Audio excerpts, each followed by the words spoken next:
बोलिए परम पूजनीय परम वंदनीय सद्गुरु सर्वश्री आशुतोष महाराज जी की जय। श्री कृष्ण बलदेव की, उमापति महादेव की, सांचे दरबार की जय। एक बार गुरुदेव श्री आशुतोष महाराज जी के सानिध्य में हमें बैठने का सौभाग्य मिला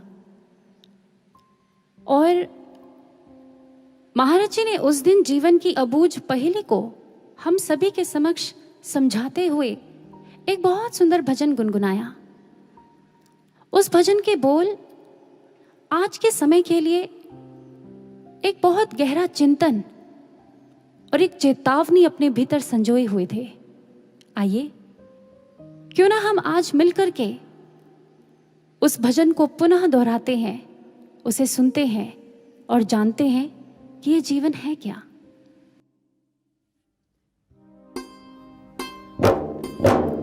वो जीवन क्या जिस जीवन में, वो जीवन क्या जिस जीवन में जीवन को मुक्त बना ना सके हम, उनको विवेकी नहीं कहते हम, उनको विवेकी नहीं कहते। जो सतपथ को अपना ना सके वो जीवन क्या जिस जीवन में, वो जीवन क्या जिस जीवन में। आपने देखा होगा कि जब कोई व्यक्ति इस संसार से चला जाता है, उसकी मृत्यु होती है, तो उसके नाम के आगे उसकी बर्थ डेट यानी जिस तिथि में उसने जन्म लिया और जिस तिथि में वो इस संसार से गया, अर्थात उसके मरने की तिथि, उसकी मृत्यु की तिथि, ये दोनों ही लिखी जाती हैं और दोनों को एक ब्रैकेट में क्लोज कर दिया जाता है। महाराज श्री ने इतना कहकर के पूछा, अच्छा ये तो बताओ कि कौन सी तिथि ज्यादा महत्वपूर्ण होती है, मनुष्य के जन्म लेने की या फिर उसकी मृत्यु की? महर्षि उत्तर देते हुए कहते हैं, अगर गौर किया होगा कभी तो इन दोनों तिथियों के बीच में एक डैश होता है। बस सारा महत्व इस डैश का ही है, सारा महत्व इस अंतराल का ही है। It does not matter that how many years you live. What matters more is how you live those years. ये मायने नहीं रखता कि आप कितना लंबा जीवन जिए, बल्कि मायने ये रखता है आप जितना जिए, आप कैसे जिए। कुछ समय पहले वैज्ञानिकों ने एक शोध किया। उन्होंने बंदरों की 3 प्रजातियों पर यह शोध किया, गोरिल्ला, चिंपैंजी और ओरंगुटान। उन्होंने तीनों के पिंजरों में एक एक पेचकस रख दिया। अब उन्होंने देखा कि इन तीनों की प्रतिक्रिया उस पेचकस को लेकर अलग अलग थी। गोरिल्ला, पहले उसने पेचकस को देखा नहीं, लेकिन जब उसका पैर उस पेचकस पर पड़ा तो उसने उसे अनजान वस्तु समझकर नजरअंदाज कर दिया। जब चिंपैंजी ने उस पेचकस को देखा तो उसने उत्सुकतावश उसे उठाया, उसे घुमाया, उससे खेला, यानी उससे वो हर कार्य किया सिवाय उसके असल उपयोग के। पर जब ओरंगुटान ने उस पेचकस को पहले तो बड़े ध्यान से देखा, उसे समझा, उसे परखा, and to the utter surprise of the scientists, हैरान रह गए वो साइंटिस्ट्स ये देखकर कि अगली ही शाम वो अपने पिंजरे के सारे पेंच खोल करके आजाद हो चुका था। जी हाँ सज्जनों, ये एक एक्सपेरिमेंट हमारे जीवन को बहुत गहरा संदेश दे रहा है। वो क्या? आज इंसान अपनी बनाई हुई धारणाओं में, विषय विकारों में, वासनाओं के पिंजरों में तो कैद ही तो है। जहां ये पेचकस एक आध्यात्मिक युक्ति है जिसका प्रयोग करके वो अपने जीवन के जंजालों से मुक्त हो सकता है, वो फ्री हो सकता है। अब ये निर्भर हम पर करता है कि हम इस युक्ति का उपयोग गोरिल्ला की तरह उसे नजरअंदाज करके करें, या फिर चिंपैंजी की तरह इस युक्ति को मात्र मनोरंजन का साधन समझ लें, या फिर ओरंगुटान की तरह हम इस आध्यात्मिक युक्ति का पूरा लाभ उठाते हुए, उपयोग करते हुए इससे अपने जीवन को मुक्त कर लें, सच्ची खुशी और सच्चा आनंद प्राप्त कर लें। ये पूरी तरह से हम पर ही निर्भर करता है सज्जनों। अगर हम अपने इतिहास के पन्नों को टटोलें तो एक नहीं, असंख्य उदाहरण हमें ऐसे मिल जाएंगे जिन्होंने जीवन के सही मायनों को जिया, जिन्होंने अपने जीवन में उस सफलता की ऊंचाई को, उन शिखरों को प्राप्त किया। नचिकेता, सिद्धार्थ गौतम, राजा भर्तृहरि, राजा गोपीचंद और बहुत से ऐसे उदाहरण हैं। लेकिन ये घटना जीवन में मात्र स्थूल बुद्धि का उपयोग करके नहीं घटती है। जब बुद्धि को विवेक का संग प्राप्त होता है, विवेक अर्थात निर्णायक शक्ति, निर्णायक बुद्धि, जो निर्णय लेने में सक्षम है, क्या सही है, क्या गलत है, क्या अच्छा है, क्या बुरा है, क्या सच है, क्या झूठ है, जो इसमें ठीक ठीक भेद कर पाती है, वो विवेक बुद्धि है। और जब बुद्धि विवेक का संग करती है तब जीवन में एक चमत्कार घटता है। और वो चमत्कार क्या है सज्जनों? इस सतपथ का मिल जाना, उस ब्रह्म ज्ञान का जीवन में आ जाना। इसके बारे में भगवान श्री राम भी लक्ष्मण को बहुत सुंदर समझाते हैं। ज्ञानम विमोक्षाय न कर्म साधनम। हे लखन, बिना ज्ञान के जीवन में मोक्ष और सुख की कल्पना करना बिल्कुल बेकार है। इसीलिए आए हम भी अपने जीवन में इस विवेक बुद्धि का उपयोग करें। और आगे ये भजन हमें क्या कह रहा है, हम श्रवण करते हैं।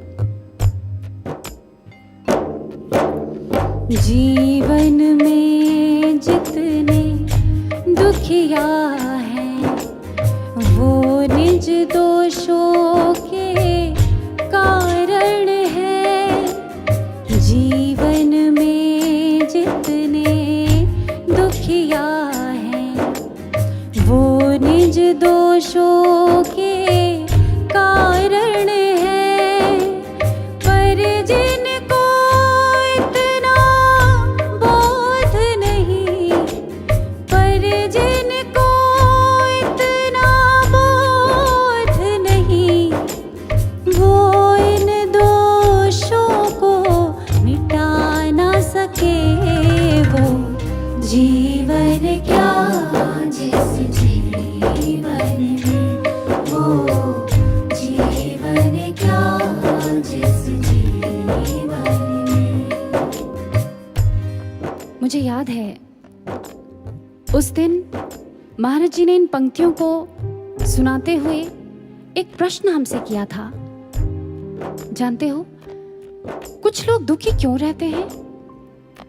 क्यों नहीं लगता है कि उनके जीवन में आने वाले दुखों का कारण सदैव दूसरे ही हैं?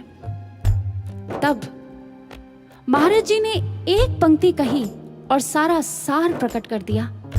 महाराज जी ने कहा, तुमने वो सुना है, काहू ना को सुख दुख कर दाता, निज कृत कर्म भोग सब भ्राता। ये सुनकर हम सभी के मन में एक गहरा मंथन चल पड़ा। ये बात अयोध्या कांड में श्री लक्ष्मण जी निषाद राज जी को संबोधित करते हुए कह रहे हैं, हे बंधु, कोई भी किसी को सुख दुख का देने वाला नहीं होता। मनुष्य स्वयं अपने ही कर्मों को भोगता है। हमारी शिकायतें, हमारे शिकवे, दूसरों पर लगाए हुए आरोप प्रत्यारोप और कुछ नहीं, हमारे ही कर्मों का फल है। आइए इस बात को हम इंटरनेशनल बेस्ट सेलर हुए हैं पॉलो कोएल्हो, उनकी बुक में दर्ज एक इंस्टेंस से समझने का प्रयास करते हैं। एक बार एक दंपति थे, उनके पड़ोस में एक परिवार रहने आया जिनकी बालकनी इन दंपति के खिड़की से साफ दिखाई देती थी। अब जब ये लेडी सुबह सुबह अपने पति को नाश्ता करा रही होती, ठीक उसी समय पड़ोसन भी अपनी बालकनी में आकर के अपने कपड़े सुखा रही होती थी। जैसे ही इस लेडी ने पड़ोसन के उन वस्त्रों को देखा, उन कपड़ों को देखा जो सूख रहे थे, उसने तुरंत अपने पति को कहा, देखो तो जरा कैसे लोग हमारे पड़ोस में रहने आ गए हैं। अरे इन्हें तो ठीक ढंग से कपड़े भी धोने नहीं आते, कितनी मैली चादरें धोई हैं। ये क्रम काफी दिन तक चला और स्थिति ऐसी हो गई कि अगर पड़ोसन कभी सीढ़ी से आते जाते दिख भी जाती इस लेडी को, तो मुस्कुराना तो बहुत दूर की बात, ये उन्हें घृणा की दृष्टि से देखती और किनारे से ही निकल जाती। एक दिन रोजमर्रा की तरह सुबह का समय था, नाश्ता कर रहे थे डाइनिंग टेबल पर। कहते हैं वो जैसे ही गई, उसने अपने खिड़की का पर्दा हटाया तो जो दृश्य आज उसने अपने सामने देखा वो हैरान रह गई और उसने अपने पति को पुनः दिखाते हुए कहा, अरे देखो तो आज पूरे 1 महीने बाद इसे पता चला है कि कपड़े कैसे धोते हैं, कितनी साफ चादरें आज धोई हैं, देखो तो जरा।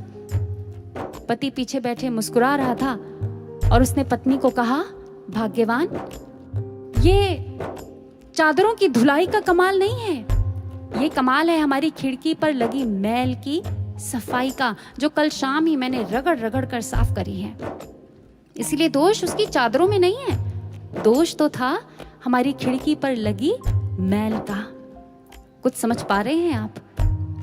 चेक करते हैं, कहीं हम भी तो हमेशा दूसरों पर ही दोष तो नहीं ढूंढते रहते। कहीं हम अपने दुख का कारण सदैव दूसरे को ही तो नहीं मानते। ये हमारा स्वभाव तो नहीं बन गया है कि हम दूसरे को ही ब्लेम करते हैं, उसी की कमियां ढूंढते हैं, वो ही हमें गलत नजर आता है। अगर ऐसा है तो हमेशा याद रखिएगा, अपने दुखों से हम कभी उभर नहीं सकते, हम उसी में ही उलझकर बंद कर रह जाएंगे। महाराज जी बहुत सुंदर प्रेरणा देते हैं अपने विचारों के माध्यम से। महाराज जी कहते हैं, जो व्यक्ति ये सोचता है कि किसी दूसरे के कारण उसके जीवन में ये दुख आया है या फलां व्यक्ति ने उसके साथ ऐसा कर दिया इसलिए वो दुखी है, समझ जाओ वो व्यक्ति अपने पतन की कहानी स्वयं लिख रहा है, वो अपना विनाश कर रहा है। लेकिन इसके विपरीत अगर कोई ये सोच रहा है कि मेरे साथ जो भी हुआ है और जो भी हो रहा है वो सब मेरे ही कर्मों का फल है, ये सब ईश्वर की इच्छा से ही मेरे साथ हो रहा है, इसमें जरूर मेरे लिए कुछ अच्छा ही सोचा होगा उस भगवान ने, निस्संदेह फिर ऐसे व्यक्ति का इस मार्ग पर कल्याण है, उद्धार है।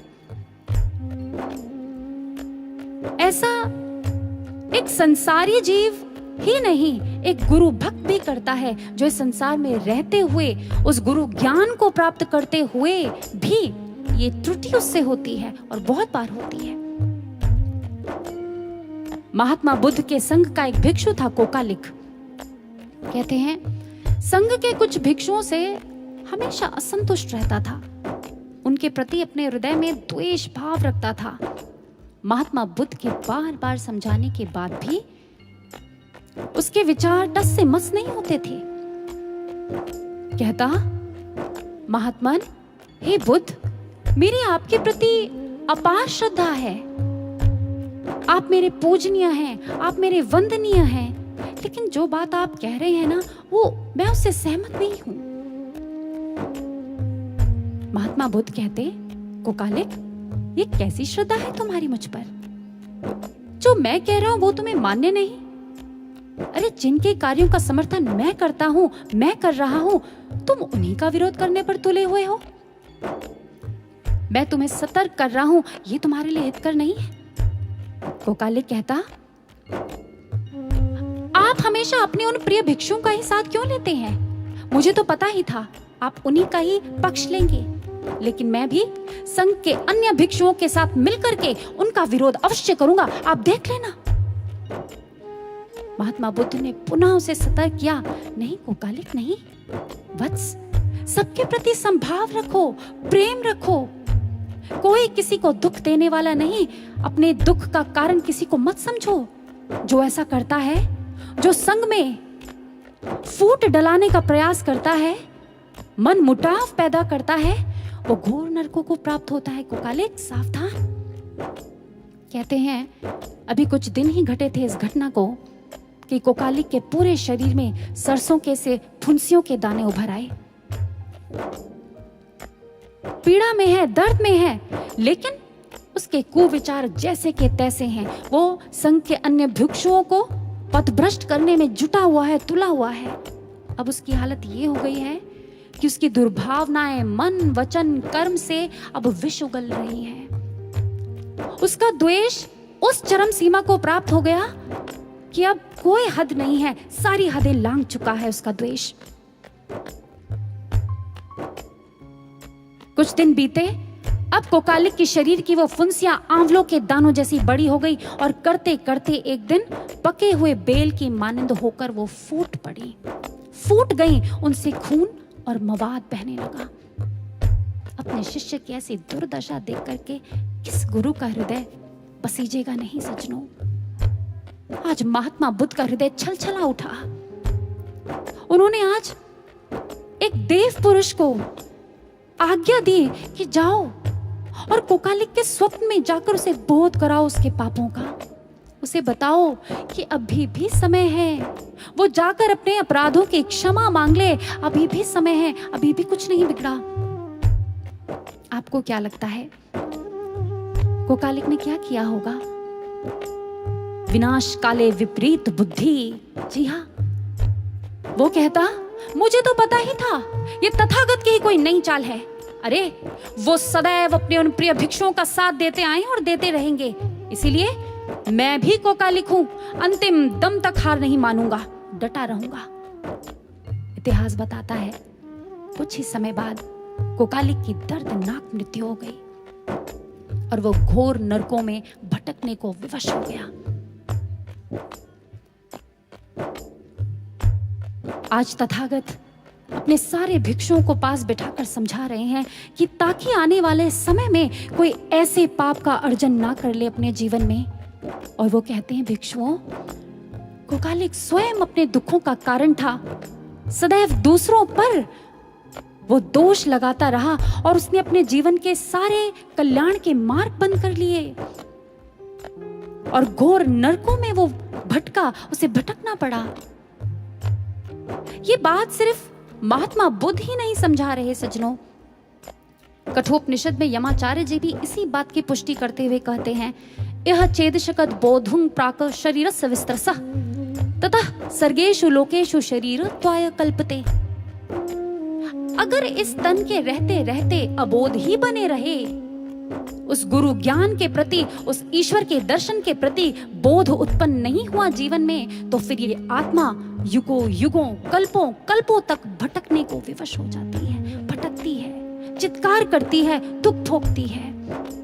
इसीलिए अगर बहुत देर तक और दूर तक चलना चाहते हैं ना इस मार्ग पर, एक बात गांठ मार लीजिए।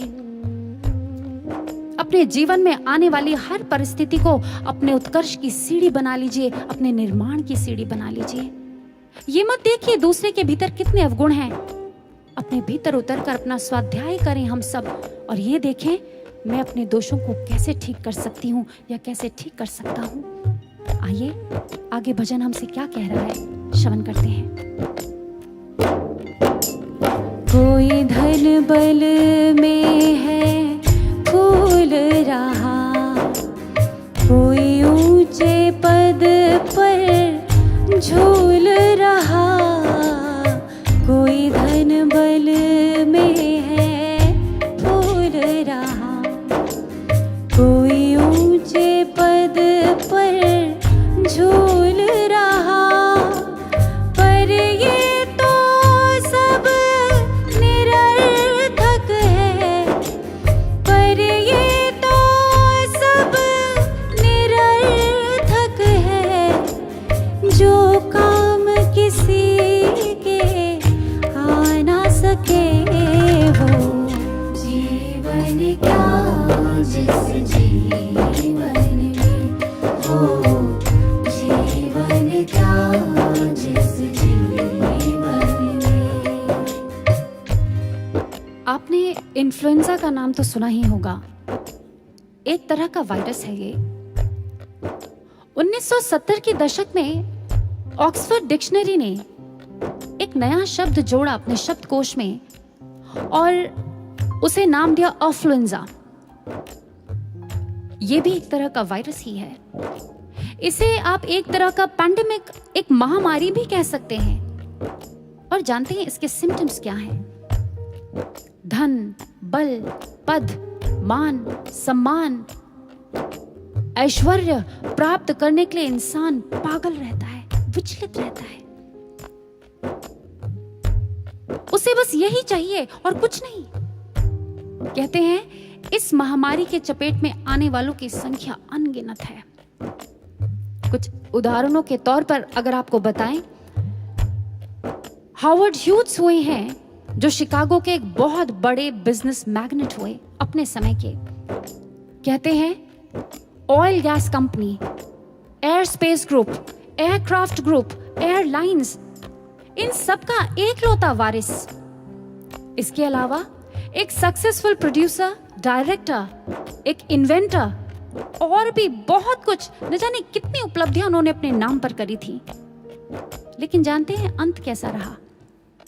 पागलपन के दौरे से अपने प्राणों को त्यागा, मृत्यु को प्राप्त हुए। और कहते हैं जिस समय उनकी मृत्यु हुई उस समय, सिर्फ उस समय जो उनकी कुल संपत्ति थी वो थी 11 billion US dollars. Can you believe that? England की प्रथम महारानी एलिजाबेथ के बारे में आप सबने सुना है। जब वो अपनी डेथ बेड में थी तो जानते हैं उनके अंतिम शब्द थे, मेरी सारी संपत्ति, मेरा सारा ऐशो आराम आज मेरे किसी काम का नहीं, क्योंकि मैं इनसे जीवन नहीं खरीद सकती। वेस्पासियन हुए हैं रोमन एम्परर। ये उनके शब्द थे जब वो अपनी मृत्यु शैया पर लेटे हुए थे। लगभग रोते हुए उन्होंने ये शब्द कहे थे, विलाप और विषाद के अतिरिक्त मेरे पास अब कुछ नहीं बचा। मैं अपने को राजा समझता था, लेकिन इस मृत्यु ने मुझे बता दिया असल राजा मैं नहीं, वो ईश्वर है। ये कुछ ही उदाहरण है सज्जनों, लेकिन आज इसी से मिलते जुलते बहुत से लोग हैं जो हमारे आपके आसपास हमको देखने को मिल जाएंगे इस संसार में। आज यही स्थिति तो हो गई है मनुष्य की। धन, संपदा, बल, वैभव, ऐश्वर्य, मान, प्रतिष्ठा, किसी चीज की कोई कमी नहीं है। लेकिन अगर आज विश्व की हालत को देखें तो किस कगार पर आकर खड़ी हो गई है ये पूरी दुनिया। हम और आप इसके साक्षी हैं। किसी ने बहुत खूब कहा, इंसान की लोभ की आंख को या तो फिर संतोष भर सकता है या फिर कब्र की मिट्टी। कहते हैं पांडवों को जब हस्तिनापुर से निष्कासित किया गया, वो दर दर भटकने के लिए मजबूर हो गए और खांडव वन में आकर के उन्होंने आश्रय लिया। वो स्थिति उनके जीवन की ऐसी थी जब वो धीर वीर गंभीर प्रकृति के लोग भी उग्र स्वभाव के हो गए। उनमें से एक भीम था। भीम कहने लगा, आज बड़ा ही उग्र सा उसका स्वभाव है, और वेदव्यास जी के समक्ष वो गुस्से में आज अपनी बात रख रहा है और कह रहा है, आखिर हमें हस्तिनापुर से निष्कासित करके दुर्योधन की क्या क्षति हुई? हे मुनि श्रेष्ठ, मैं तो कभी कभी सोचता हूं पाप का मार्ग ही सुख अर्जन करने का एकमात्र मार्ग है। मुझे तो लगता है जीवन में सफलता यानी धन संपदा मात्र अधर्म के मार्ग से ही प्राप्त की जा सकती है, क्योंकि सुख और सफलता का सीधा सीधा संबंध तो धन संपत्ति से ही है। और क्या है इस जीवन में? जानते हैं वेदव्यास जी उसके भीतर की व्यथा अच्छी तरह समझ रहे थे और वो कहने लगे, हाँ पुत्र, शायद एक सामान्य मानव के सोचने की पद्धति यही है। भीम कहने लगा, इसमें अनुचित क्या है? वेदव्यास जी ने कहा, पुत्र, ये मात्र तुम्हारा भ्रम है। जिस प्रकार जल में चंद्रमा के प्रतिबिंब को देख लेने के बाद बालक को प्रतीत होता है कि चंद्रमा जल में ही कहीं है, और उसका जब तक ये भ्रम बना रहता है तभी तक उसके लिए ये सत्य है। भीम तुनक करके कहने लगा, आप ये कैसी बात कर रहे हैं मुनिश्रेष्ठ? ये तो यथार्थ है। अरे इसे मैं देख पा रहा हूं, इसे आप देख पा रहे हैं, भला ये भ्रम कहां है? वेदव्यास जी ने गंभीर स्वर में आज भीम से कुछ प्रश्न किए।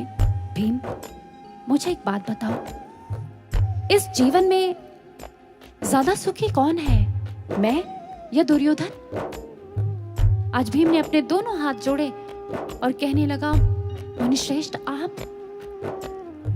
पुनः एक प्रश्न रखा, ये बताओ ज्यादा सफल कौन है, मैं या दुर्योधन? भीम ने कहा, हे पितामह, आप। अच्छा, फिर मुझे ये बताओ कि अधिक आध्यात्मिक उन्नति किसने प्राप्त करी है, मैंने या दुर्योधन ने? भीम कहने लगा, हे मुनिश्रेष्ठ, आपने? आप ये कैसी बात कर रहे हैं? वेदव्यास जी ने कहा, लेकिन भीम, मेरे पास तो ना ही संपत्ति है, मेरे पास तो ना ही ऐश्वर्य है, ना ही सेना है, ना ही राज्य है। फिर हमेशा एक बात याद रखना, धन और पद अधर्म को पोषित करते हैं। जीवन में प्राप्त करने योग्य मात्र मन की शुद्धि, आत्मा की उन्नति और भौतिक बंधनों से मुक्ति है वत्स। इस बात को कभी मत भूलना। तुम सुखी हो क्योंकि तुम में राज्य की वासना नहीं, तुम सुखी हो क्योंकि तुम में धन की लोलुपता नहीं, वरना तुम लोग जीते जी अपने प्राण रहते हस्तिनापुर का त्याग कभी नहीं कर सकते थे। याद रखो, सुख अर्जन में नहीं विसर्जन में है, भोग में नहीं त्याग में है, आसक्ति में नहीं अनासक्ति में है। कितनी सुंदर ये प्रेरणा हम सबके लिए है सज्जनों। गुरु महाराज जी के समक्ष भी एक बार एक जिज्ञासु आए, उनकी भी कुछ कुछ विचारधारा इसी प्रकार की थी। अपने दोनों हाथ जोड़े और महाराज जी से कहा, महाराज जी, मैं अथाह धन संपत्ति कमाना चाहता हूँ, मैं धनाढ्य बनना चाहता हूँ, मैं धनवान बनना चाहता हूँ। महाराज जी ने मुस्कुराते हुए उनको देखा और उन्हें कहा, जानते हो, ईश्वर किसी को धनवान इसीलिए नहीं बनाता कि वो उस धन का स्व के लिए उपभोग करे, अपितु इसलिए बनाता है ताकि वो उस धन को धर्म के कार्यों में लगा सके, क्योंकि स्वभोग में लगाया हुआ धन विनाश का कारण बनता है। इस बात को गांठ मार लो। ये एक सूत्र है सज्जनों, जो आज महाराज जी ने इस उत्तर के माध्यम से हम सबके समक्ष रखा। जिस किसी ने भी जीवन के इस रहस्य को समझ लिया ना, फिर उसके जीवन जीते जी मुक्त हो जाता है। वो एक एग्जाम्पल सेट करके जाता है। योगानंद जी के शिष्य जेम्स जे लिन कहते हैं, बाद में चलकर इनका नाम राजर्षि जनकानंद जी पड़ा। ये एक अमेरिकन थे, अमेरिका के एक मल्टी मिलियनियर बिजनेस टाइकून। 40 की उम्र में ये योगानंद परमहंस जी के संपर्क में आए।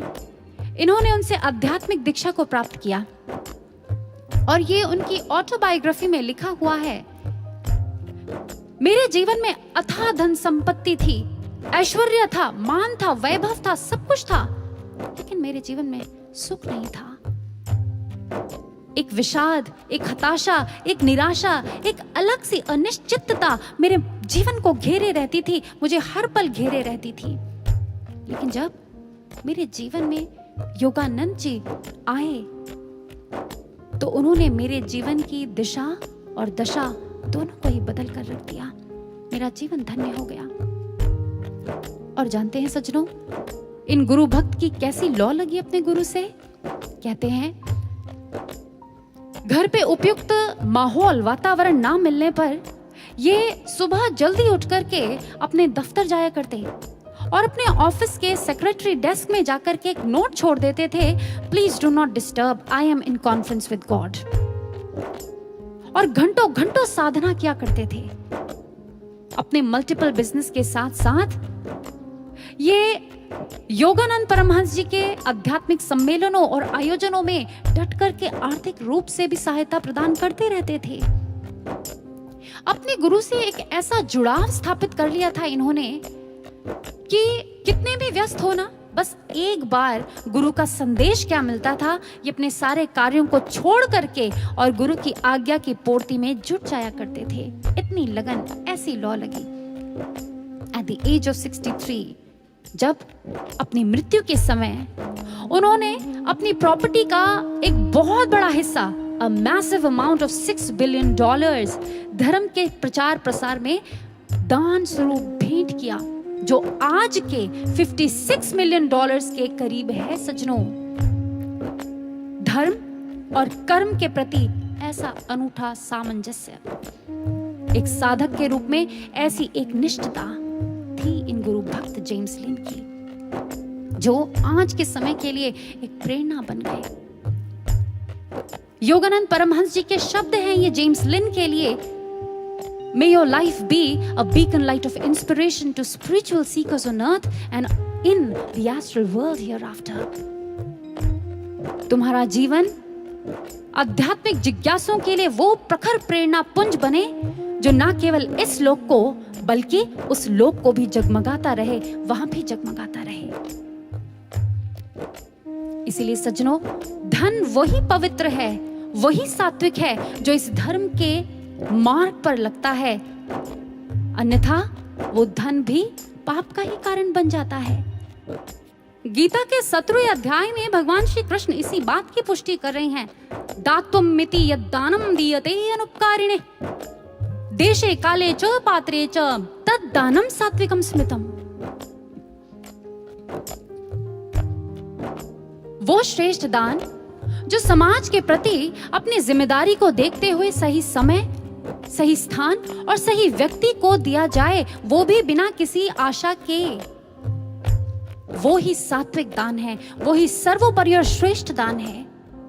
आज ये पूरा विश्व हम सबसे ऐसी ही दान की आशा कर रहा है। दान इंसान की इंसानियत का, दान साधकों की दृढ़ साधना का, दान हम सबकी शुभ्र चिंतन और एकनिष्ठ निष्काम प्रार्थनाओं का दान। आइए, ये युग बड़ी आशाओं से हम सबको देख रहा है, हम मिल करके इसके उत्थान की गाथा लिखते हैं। आगे ये भजन हमसे और भी कुछ कहता है, श्रवण करते हैं। जो ऊंचे पहुंचे सतजन हैं, उनसे पूछो पथ की बातें। जो ऊंचे पहुंचे संत जन हैं, उनसे पूछो पथ की बातें।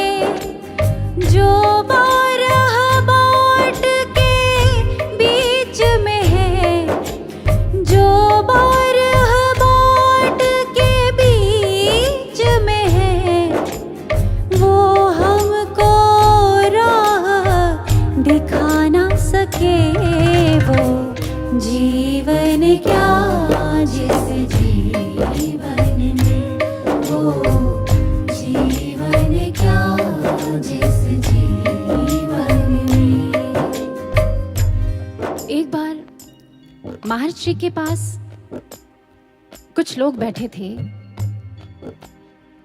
उनमें से अधिकतर लोगों की भौतिकवादी मानसिकता थी, भौतिकवादी विचारधारा के वो लोग थे और इसीलिए उनके प्रश्न भी संसारी ही थे। महाराज जी, बहुत समय से फैक्ट्री बंद पड़ी है, क्या करें? महाराज जी, बेटी का विवाह कहीं अच्छी जगह तय नहीं हो पा रहा, क्या करें? कुछ देर बाद महाराज जी ने बहुत विनम्रतापूर्ण वाणी में कहा, मुझे लगता है आपको किसी ज्योतिषी, किसी पंडित या किसी तांत्रिक की ज्यादा आवश्यकता है, सद्गुरु की नहीं। ये सुनना था, सारे कमरे में सन्नाटा पसर गया। महाराज जी ने स्वयं इस सन्नाटे को तोड़ते हुए अब कहा, आप पिछले काफी समय से मुझसे प्रश्न कर रहे हैं, मैं अब आपसे मात्र 2 प्रश्न करूंगा। पहला, मछली जल के सबसे नीचे तल पर जाकर ही अंडे क्यों देती है? किसी ने संकोच करते हुए कहा, महाराज जी, सुरक्षा के कारण। महाराज जी कहते हैं, बिल्कुल ठीक। मछली जैसा क्षुद्र जीव भी अपने जीवन यापन को लेकर के कितना सतर्क है, कितना सजग है। वो तुच्छ सा जीव कितनी बुद्धि लगाता है। तो फिर हम तो उस ईश्वर की सर्वोत्तम कृति है, सिरमौर है सृष्टि का। क्या हमको इस मनुष्य तन से श्रेष्ठ जिज्ञासा नहीं करनी चाहिए? आप मुझसे पूछते, महाराज जी, अध्यात्म का मार्ग क्या होता है? महाराज जी, ये ब्रह्म ज्ञान क्या होता है? महाराज जी, मेरा कल्याण किसमें है? हमेशा एक बात याद रखिएगा, अपनी जिज्ञासा को मानवीय स्तर का ही रहने दीजिए, पाश्विक स्तर का मत बनने देना। अब मेरा दूसरा प्रश्न, मछली जल के सतह पर आकर के उलटकर कलाबाजी क्यों दिखाती है? सब एक दूसरे को देखते रहे, उत्तर किसी को मिला नहीं। महाराज जी ने उत्तर दिया और महाराज जी ने कहा, क्योंकि इस तरह से प्यासी मछली अपनी प्यास बुझा पाती है। संसार सागर में तैरते हुए हम भी अपनी आत्मा की प्यास को अगर बुझाना चाहते हैं, यही एकमात्र माध्यम है, दूसरा कोई रास्ता नहीं है। और ये मार्ग है अंतर्मुखी होने का, बहिर्मुखी नहीं। छलांग लगाइए उल्टी और अपने अंतर उतर जाइए, और ये मात्र और मात्र ब्रह्म ज्ञान से संभव है। इसीलिए अगर जिज्ञासा करनी है तो अथा तो ब्रह्म जिज्ञासा, आओ उस ब्रह्म की जिज्ञासा करें, उस ब्रह्म ज्ञान की जिज्ञासा करें। सच ही तो कहा, गुरु बिन ज्ञान न उपजे, गुरु बिन मिले न मोच, गुरु बिन लखे न सत्य को, गुरु बिन मिटे न दोष। जी हां साधकों, क्योंकि जो 12 बाट के बीच में है वो हमको राह दिखा ना सके। 12 बाट क्या मतलब है इसका? इधर उधर बिखरे हुए बहुत से मार्ग, बहुत से पथ, और जो इन बहुत से पथ का अनुसरण करते हैं ना, वो कभी भी हमें जीवन के कल्याण का मार्ग दिखा ही नहीं सकते। कभी इस अध्यात्म ज्ञान यानी इस ब्रह्म ज्ञान का मार्ग, उसका अनुसरण हमें करा ही नहीं सकते, हमें इस मार्ग पर अग्रसर कर ही नहीं सकते। वो बेचारे खुद ही इस पथ से अनजान हैं, भटके हुए हैं। जो पूर्ण रूपेण संसारी हैं, जो बिखरी हुई मानसिकता के हैं, अगर उनका संग करेंगे निश्चित ही क्षति हमारी भी होगी, इसमें कोई दो राय नहीं। इसीलिए तो कहा, सिर्फ वो ब्रह्मनिष्ठ गुरु की शरण में जाकर के उनसे उस ब्रह्म ज्ञान की याचना करें। उन्हीं के पास वो एक मार्ग है, उन्हीं के पास वो दर्शन है, और कहीं नहीं। सारे धर्म शास्त्र ग्रंथ इस बात की गवाही देते हैं। वो मोहर लगाते हैं महाराज जी के इसी कथन पर, और क्या कहते हैं? अंतस्तः सचिदानंदं साक्षात्कारं सुसाधियेत, यो सवेव गुरु प्रोक्तः परो नाम धरः स्मृतः। जो उस एक अव्यक्त पर ब्रह्म का दर्शन घट में करा दे, वही गुरु है, वही मार्ग है, अन्य कोई तरीका नहीं। महाभारत के वन पर्व में भी कह दिया, धर्मस्य तत्त्वं निहितं गुहायाम महाजनो येन गतः स पंथा। जिस मार्ग से होकर महापुरुष गए, वही सत्य का मार्ग है और कोई मार्ग नहीं है। उपनिषद हमारे कह रही हैं, एकेन ज्ञातेन सर्वं ही विज्ञातं भवति। आप उस एक मार्ग पर चलो, उसके अलावा कोई दूसरा मार्ग ही नहीं है। वो पता चल गया तो कुछ और जानना शेष ही नहीं है। कबीरदास जी कह रहे हैं, उस एक को साध लेने से सब कुछ सधा हुआ हो जाता है। यजुर्वेद में भी कह दिया, नान्य पंथा विद्यते अनाय, अर्थात इसके अलावा कोई मार्ग ही नहीं है। हम यहां से कहते जाएंगे और आप सुनते जाएंगे, इससे लाभ नहीं है सज्जनों। लाभ है कि हम इस तथ्य को पकड़ लें, आज इस कलिकाल में अगर मुक्ति का कोई मार्ग है, वो मात्र ये ब्रह्म ज्ञान है, कोई दूसरा तीसरा मार्ग ही नहीं है। हम भाग्यशाली हैं, आज हमें गुरु की वो कसौटी मिली, हमें ब्रह्म ज्ञान मिला, और इन सब से ऊपर आज हमें वो शक्ति मिल गई, वो परम सत्ता मिल गई सद्गुरु सर्वश्री आशुतोष महाराज जी के रूप में। किसी ने खूब कहा, किसी के पास कुछ ना हो तो हंसती है दुनिया, किसी के पास सब कुछ हो तो जलती है दुनिया।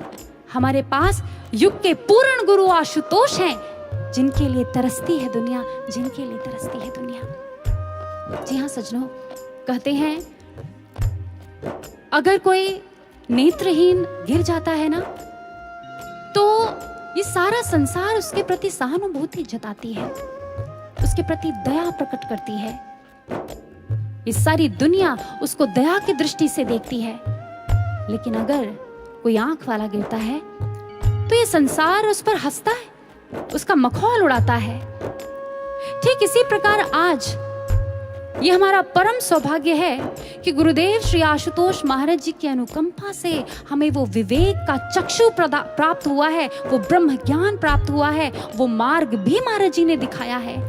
फिर भी अगर कोई गुरु के आदर्शों, गुरु के मूल्यों, संस्कारों और अपने चरित्र से गिर जाता है ना, तो फिर सिर्फ ये दुनिया नहीं हंसेगी उस पर, आने वाले कई युग उस पर हंसेंगे और कहेंगे कैसे अभागे थे, देखो तो जरा, मार्ग भी मिला, लक्ष्य भी मिला और कुछ कर भी नहीं पाए।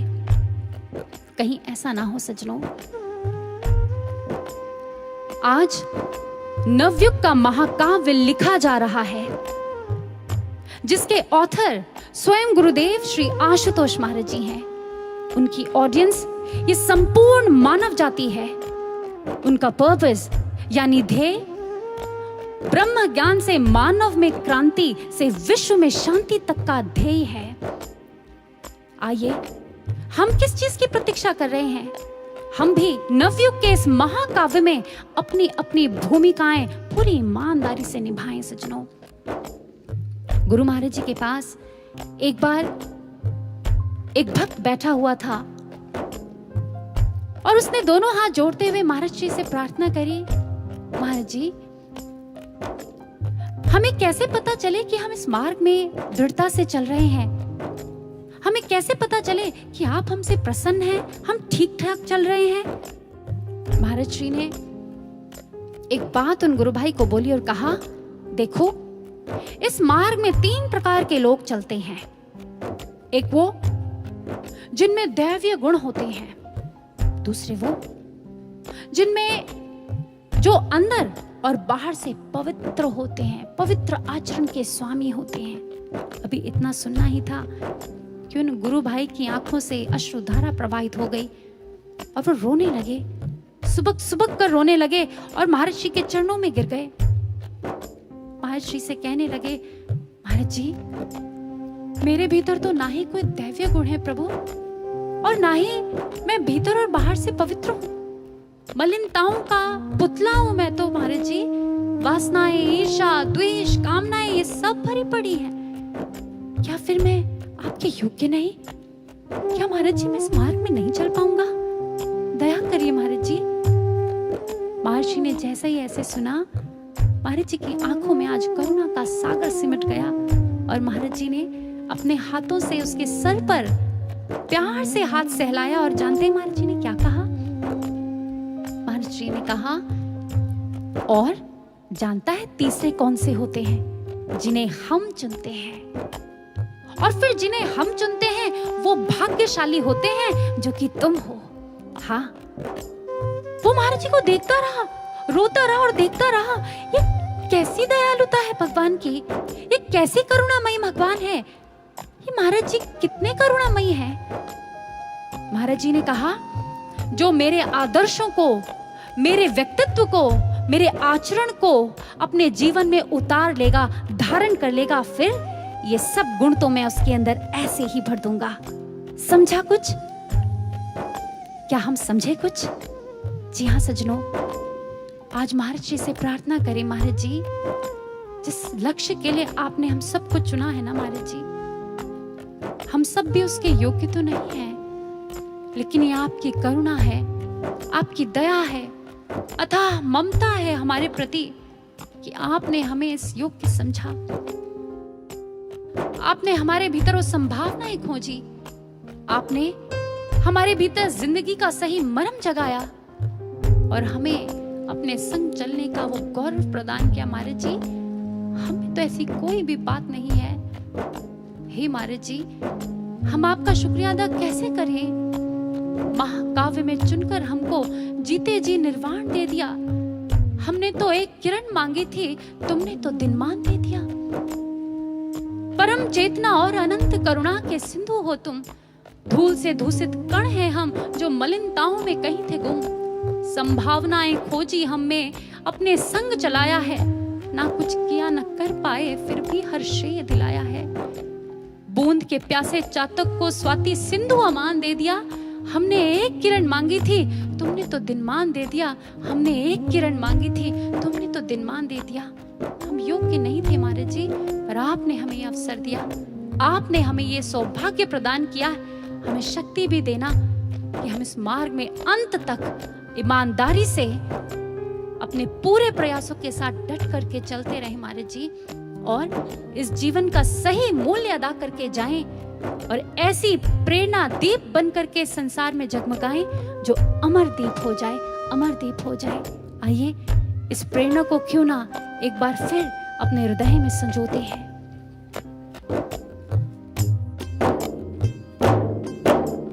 वो जीवन क्या जिस जीवन में, वो जीवन क्या जिस जीवन में, जीवन को मुक्त बना ना सके हम, उनको विवेकी नहीं कहते हम, उनको विवेकी नहीं कहते।